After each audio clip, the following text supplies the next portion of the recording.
Greta growing from strength to strength, right? And part of this was that we tried to read the letter to Her Majesty and give a grown-up answer to Greta Thunberg, which is very important. She's a 16-year-old, and all 16-year-olds need to be in school, basically. Maybe not the school that they're into right now, but somehow they need to be in school, that's what we say. Maybe the school has to go along the lines of what Charlene is talking about, okay? But the issue is here, at the core of what we said to the Queen is also one of the big problems. I don't know if you saw in the video, the gentleman said something about the IPCC always seeking consensus. And one of the reasons why it does that is because it is not allowed to actually state policy. But it's an intergovernmental organ, and it is not allowed to state policy. That's one of the prerequisites for working with it. That's how politics works, and that's probably something that goes back to the type of economics that we're working under, which is neoclassical economics, which was agreed upon and enforced definitely at Bretton Woods, but started earlier. And that same reason that they cannot inform policy or determine policy is the exact same thing that is frustrating Greta. So when she says that you have stolen my childhood, she says, and you guys are more interested in growth or whatever, these people actually do not have any other way of looking at the situation. It is the economics that we're brought up with. These are the only tools they have. So the great work is to show people that there is, that actually we can go back to the original economics, the classical economics of Adam Smith and David Ricardo. And this is what is actually the core to land value tax. And so what I see is that for us to actually make a change, it needs to be such that our every transaction, our every movement is part of the solution. Because right now it is our every transaction and every move is part of the problem, right? And we need to really come to terms with the fact that at the end of the day, no matter what anybody says, we are the power as consumers, you know? But the trick is that if we follow neoclassical economics and try to change as consumers, you know, it is like you make a change with your right hand and you make a problem with your left hand. So it's impossible, no matter what we do. When people say the little that you can do, you know, it's like you may do all that you want here, and next thing you know, it's like 100 flights up over you, and you know what I'm saying? So what can you do? So the whole issue is to change the financial structure, the economic structure, to one that works in harmony with nature. And that is what the land value tax actually is. And that is exactly what Denmark is trying to get to.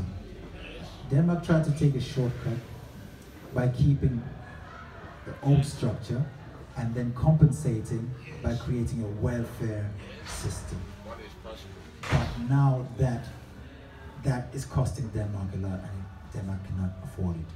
But Denmark now has to find some way to make sure that works out. So now they know that they can't be getting oil out of the North Sea because it's not responsible, but they need to find a very valid excuse to keep getting oil out of the North Sea. You know that, so. So the debate is out there. The only thing is that if we're going to join the debate, because we've got to get into the debate now, it's in questions bowl now. We need it in Africa. We need it in Africa. Tax, land tax. We need the model everywhere. Yeah. We need it most definitely we need it in questions bowl. And this video is actually made because of that is why we bypassed the Parliament, because we know that Parliament is under neoclassical economics, whereas the monarchy belongs to the age-old social contract that we all know. That means that whether you are Bushman Hottentots, which is you're not allowed to say anymore. Yeah, you're not allowed to say that. You came out. I'm very sorry I said it. Whatever, American Indians, Native Americans, whoever you are, Africans, and ancient Europeans, you know? You are under neoclassical theories. Yes, but originally you belonged, you worked out the exact same thing that gives credence to the monarchy.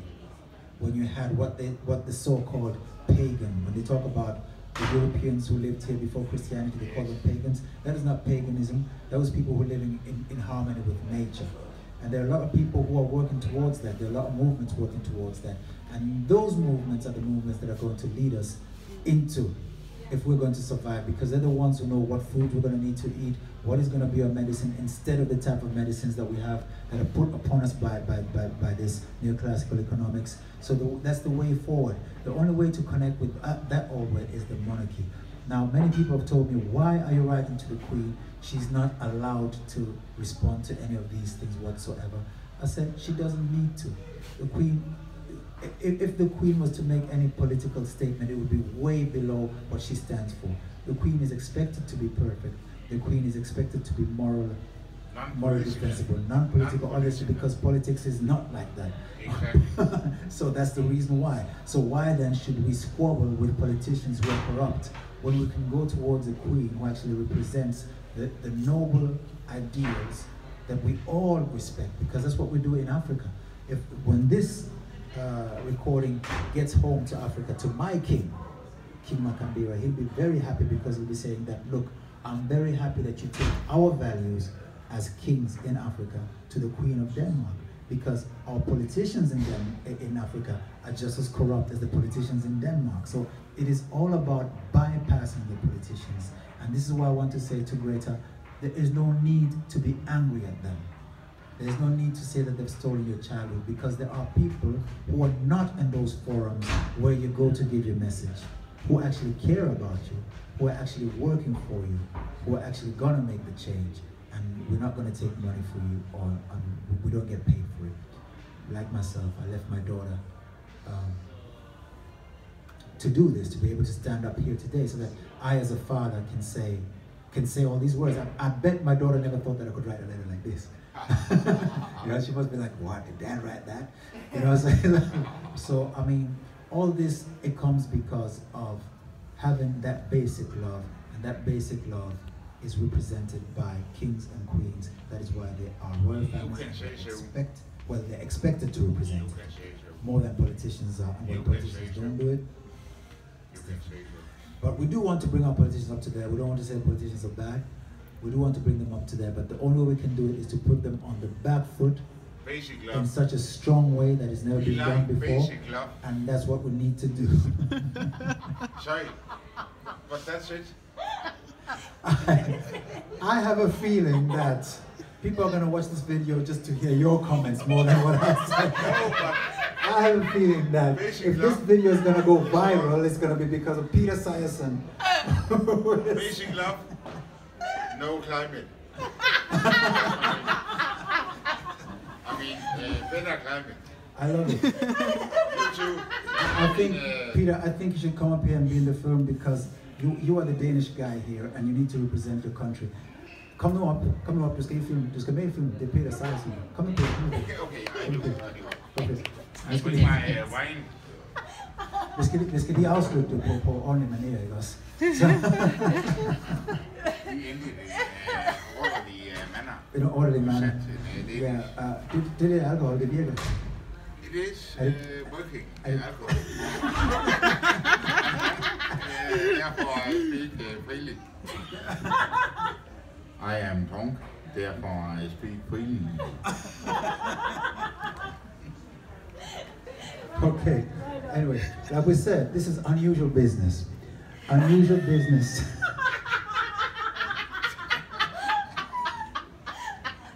Now, business unusual. Business unusual. This man is actually one of my tutors. He helps me along with economic concepts and gives me my homework. So between now and the time that we go to Christian's Ball, I've got to get a lot of the homework and I've got to read up on every single political party so that when they open their mouth, we put them in their place. Okay, because now it's time for the dads and the moms to go in there so that little kids can not go back to school. We'd love for the kids to come out on the Fridays. We'd just like to see more moms and dads coming out on the Fridays as well. Because that pressure needs to be on. We cannot say them to stop. Extinction Rebellion needs to go on, you understand? But now it's not a question of politicians telling us the truth. It's a question of us putting the politicians in line, in Parliament. You know? Sooner or later we'll get to the truth, but more than that, sooner or later we will determine and define the truth. And we will have to do it because we care for our children. And that is the only reason why. It is not for a position. It is not for becoming the leader of Venstre or the leader of Social Democracy.